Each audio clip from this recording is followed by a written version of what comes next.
But here's what I do want you to do, okay? I want you to come out with a story similar to this.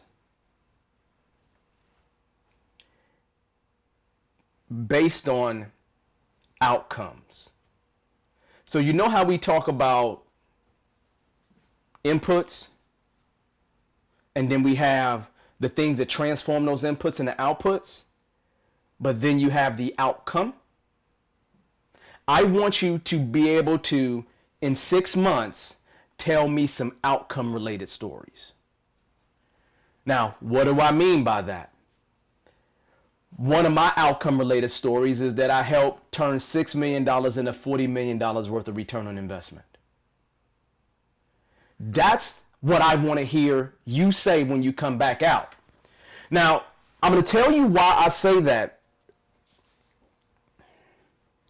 The number one place, and you tell me if this is true or not, the number one place where we tend to not work, where we don't work, is with the product owner. Am I right about that? That's absolutely correct, and it happens for various reasons. One, because that's the least right number of product owners is on the team. We've usually got 5, 6, 7, 8, sometimes 9 developers, and so Mm-hmm. generally speaking, our time is spent with the developers. Secondly, depending on how the project owner got to be the product owner got to be the product owner. Yeah. Sometimes they were previous project managers or project leads, and so there can be a distrust of the process or of the scrum master role. And so sometimes they don't always want to let us in as much as they should if they haven't kind of come up the agile track into that position. Hey, man, let me tell you something. According to the room, you already the top dog, man. So I don't even know why you're talking to me. You already the top dog according to the room now. But here's what I would challenge you, because you know I'm always going to give you a challenge. And you know you can always come to me. You know, because you know you got that bat line directly to me. Here's what I want you to do, Vic. I want you to start focusing on having an impact on the product side of the house. I want you to come back with a story to me on how you changed a line of business related to Nike. Because I want you Got to leave with those numbers.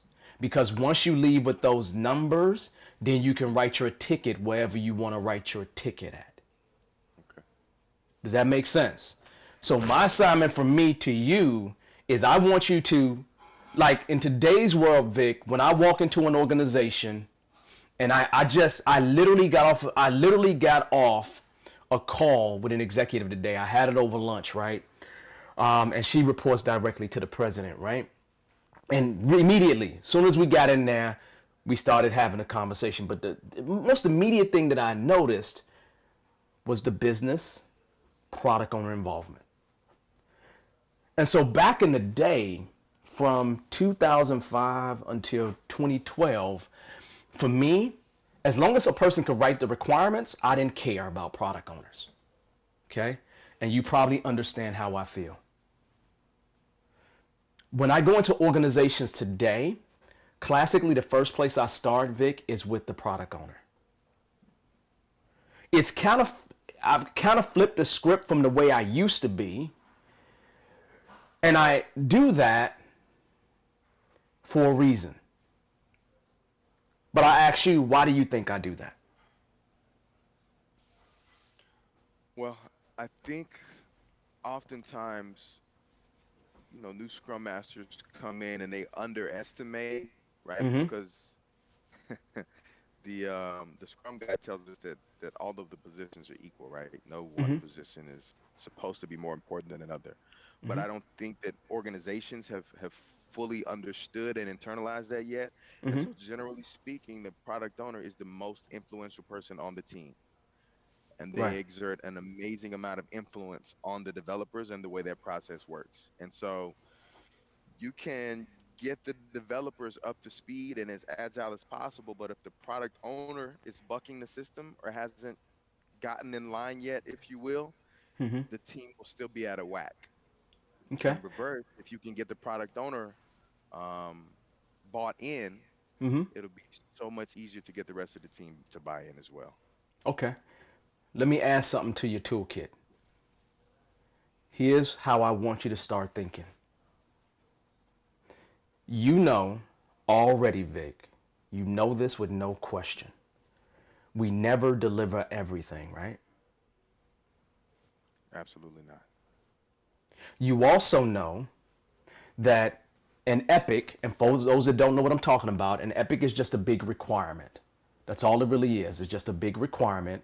We classically don't work on the big requirements. We break those requirements down into something that's small enough to fit into a sprint, and we classically call that a user story. Just loose statement, right?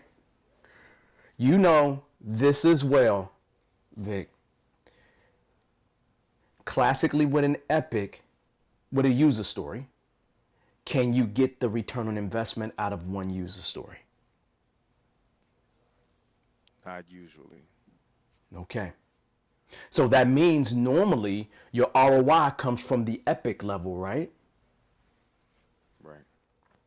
Now, you know just as well as I, splitting, slicing stories, when I say splitting or slicing, I am saying dividing into smaller pieces. You know that that's an art and not a science, right?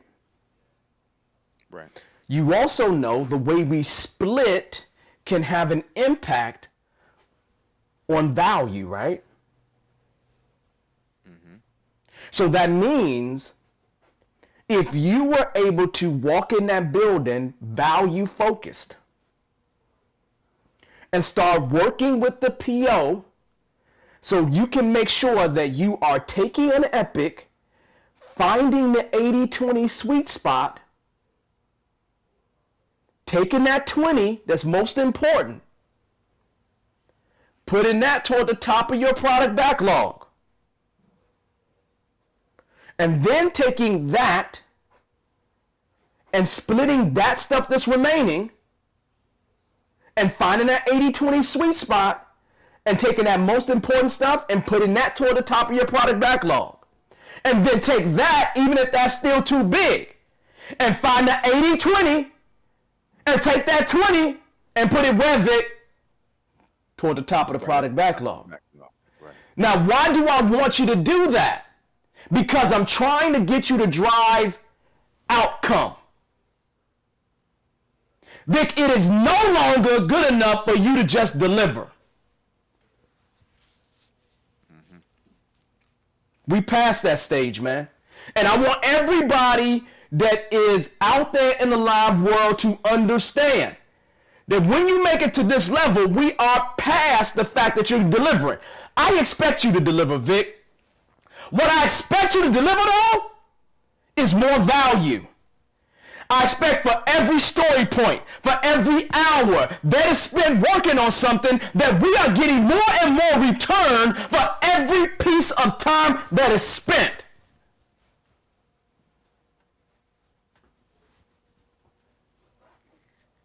I'm asking for you, when you walk through Nike's doors, the number one thing I want you to do is to deliver outcomes. That's the number one thing I want you to do, Vic, because I know that if you go when you go into Nike and you deliver outcomes, I know that you are writing your own ticket. I know that you can do that. Because here's the deal. I know you know all those other things that go along with that. I know you know that. But now I need you to take all those things and tie them together. I need you to tie every single one of those things together because I need for you to deliver outcomes, Vic. Because when you deliver outcomes, Vic, that changes the world. Because then everybody wants to work with Vic in the organization. Then Vic can't be touched.